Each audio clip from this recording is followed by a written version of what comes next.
Good afternoon, colleagues. It's my great honour to come before you today and ask for your support to once again represent you as Vice President on your CTF FCE Executive Committee. Mes collègues francophones, j'ai un profond respect pour la culture bilingue de la FCE et je veux travailler pour améliorer ma compréhension et ma maîtrise de français. Mais pour aujourd'hui, je vais continuer en anglais.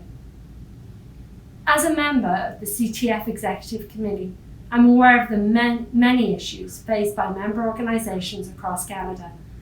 We watched with concern as governments in provinces such as Alberta, Saskatchewan, Quebec, Nova Scotia and Ontario have worked to undermine publicly funded education, and how you have all worked to fight regressive policies. In Ontario, not only did we have a front row seat on the activism from our teachers, parents and students, but together we stood with more than 200,000 teachers on picket lines and protests at Queen's Park and at MPP offices.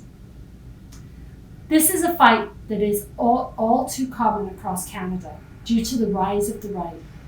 We are fighting to preserve our precious and vulnerable public services that's under constant threat to cuts and privatisation.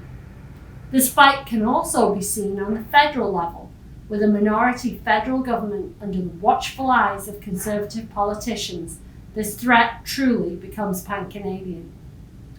In the last year, governments across the country spoke about fiscal shortfalls and fiscal responsibility while cutting revenue streams.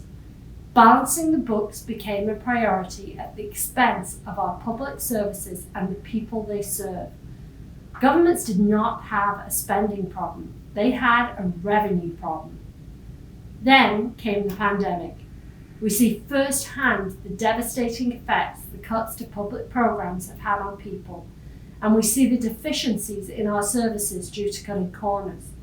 The reaction is noteworthy, as Conservative politicians and the 1% embrace the principles of socialism.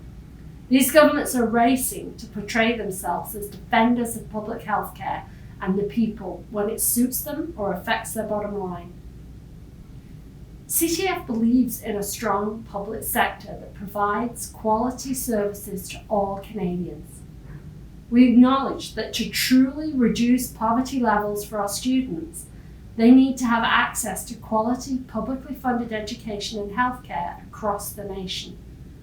More than ever, we need to come together and continue to fight for a strong public sector, because we know that when the pandemic crisis has passed, we must put on our teacher's hat and point out to governments that the shortfalls of our public services should no longer exist. And this indeed is a teachable moment for society. The days of austerity should be behind us.